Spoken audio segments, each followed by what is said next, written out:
Hello, praise the lord. ఆత్మఫలాలు అనే part 6 మంచితనము. మనలో చాలా మంది మంచి వాళ్ళు ఉంటారు, చెడ్డ వాళ్ళు ఉంటారు. యేసయ్య చాలా చాలా మంచివాడు. ఆయన మంచివాడు కాబట్టి మన పాపములు క్షమిస్తూ మంచి మనసుతో ఆయన క్షమిస్తూ వచ్చాడు. ఆయన చేసే ప్రతి పనిలో కూడా మంచితనం మనం చూడగలం. ఆ యేసయ్య మంచితనం కోసం ఒక ఉపమానంలో ఇలా చెప్తున్నారు. అదేంటంటే, ఒక మనుషుడు ఎరుషలేం నుంచి ఎరుకో పట్టణానికి వస్తుండగా తనపై దాడి జరిగింది.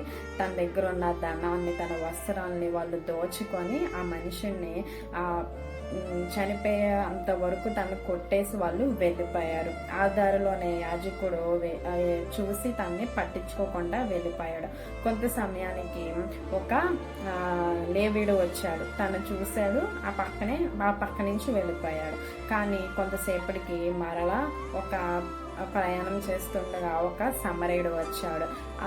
ఇక్కడ మనం మంచితనం, తన స్వభావాన్ని మనం చూడగలం. అది ఎలా అంటే, తనపై జాలిపడి వెంటనే తను నూనెతోని ద్రాక్షారసంతోని తన గాయములన్నీ, తను కడిగే గాయములన్నీ కట్టి ఒక పూటి కూలవాన్ని ఇంటికి తీసుకువెళ్ళి తన మీద చూసుకోండి, మీకు 2 దేనారములు ఇస్తున్నాను, దీనికన్నా ఇంకా ఎక్కువ అవుతే నేను మరలో వచ్చినప్పుడు మీకు ఇస్తానని చెప్పి తను వెళ్తాడు. మనం మంచి సమరయులాగా మంచి మనసు మనం కూడా కలిగి ఉందాము.